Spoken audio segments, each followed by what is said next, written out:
Assalamualaikum, salam sejahtera, salam menjulang pendidikan negeri Sarawak kepada guru-guru yang saya hormati serta rakan-rakan seperjuangan yang saya kasihi sekalian.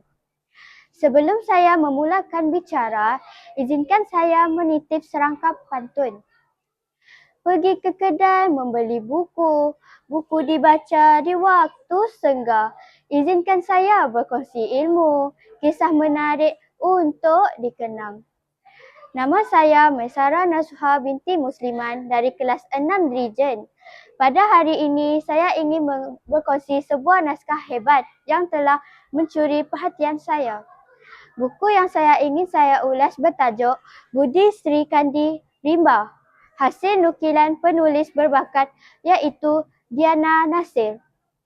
Rakan-rakan tahu tak, membaca buku ini umpama menaiki mesin masa.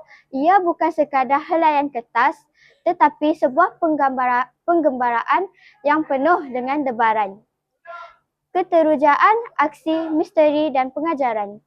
Saya tertarik untuk mengulas buku ini kerana kisah dalam buku ini sangat dekat dengan pelajaran sekolah-sekolah, lebih-lebih lagi tentang remaja. Cerita ini mengisahkan tentang 3 sahabat yang menyertai perkhemahan unit berreform kadet remaja di sebuah hutan di kaki banjaran Titi Wangsa. Salina merungut kerana tidak tahan dengan aktiviti lasak yang perlu mereka lalui. Lebih-lebih lagi apabila Cikgu Sahrul mengumumkan bahawa mereka akan menyertai aktiviti berangkit di Sungai Periang. Bah Alik, seorang lelaki orang asli keturunan Semai, akan menjadi fasilitator mereka sepanjang aktiviti berangkit.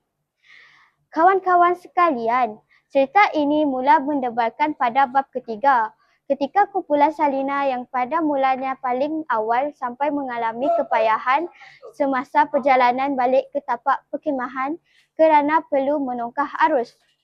Rangkit yang mereka naiki kerap tersangkut pada batu-batu jeram.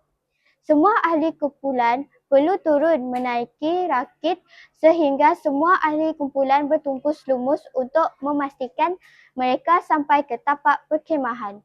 Cikgu Zahrul dan Bah Alik sedaya upaya menyelamatkan ahli kumpulan Rosman yang sudah kelelahan.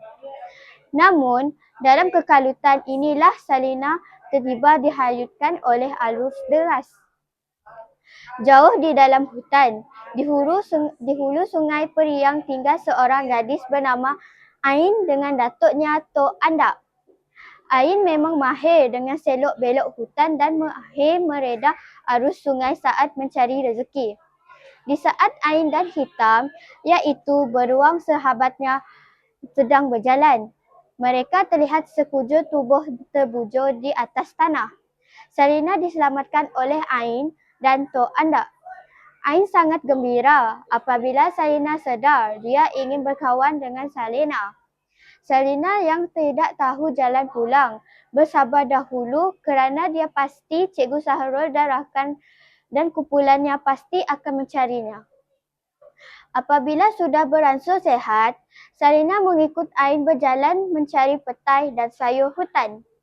Semasa berjalan di tepi sungai, mereka terdengar bunyi tembakan yang kuat. Mereka dapat menghidu bau bahaya lalu segera pulang ke gua dan memberitahu Tok Andak.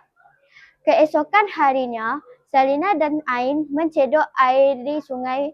Mereka terkejut didatangi oleh 2 orang lelaki yang bersenjata senapang berburu. Mereka mengetahui tentang kehilangan Salina dan memujuk Salina bahawa mereka akan membantunya keluar dari hutan. Namun, Ain dapat membaca niat jahat mereka. Ain dan Salina cuba melepaskan diri dari kempungan orang jahat itu. Di saat bergelut ingin melepaskan diri, itulah si Hitam datang lalu menyerang kedua orang jahat tersebut. Lelaki yang bernama Komeng mengacukan senjatanya ke arah si Hitam. Namun, dia tidak menjangka dari atas pokok ada sekumpulan monyet sudah bersedia hendak menyerang mereka. Seekor monyet jantan yang besar segera melompat dan menumbangkan Komeng hingga senjata apinya terlepas dari tangan. Ketika penjahat-penjahat itu diserang sekumpulan monyet, Ain dan Salina berlari ke arah pondok persembunyian mereka dan membuka semua kurungan haiwan yang telah ditangkap oleh dua orang pemburu haram itu. Sebelum beredar dari situ, Ain sempat menyalakan api menggunakan macis yang ada di pondok tersebut. Mereka berdua berlari ke arah gua. Tok Andak memuji tindakan berani mereka berdua. Di hujung cerita tidak dinyatakan Salina sudah kembali ke keluarganya.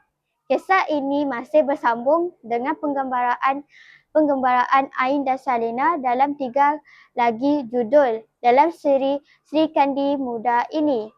Hadirin sekalian, kisah ini memaparkan watak Salina yang pada awalnya kelihatan seperti anak gadis yang lemah dan banyak merungut bila terpaksa menghadapi tugasan yang berat.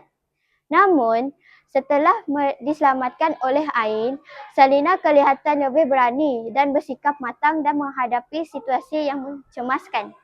Watak Ain pula ditampilkan sebagai seorang gadis yang tinggal di hutan bersama datuknya jauh dari orang-orang.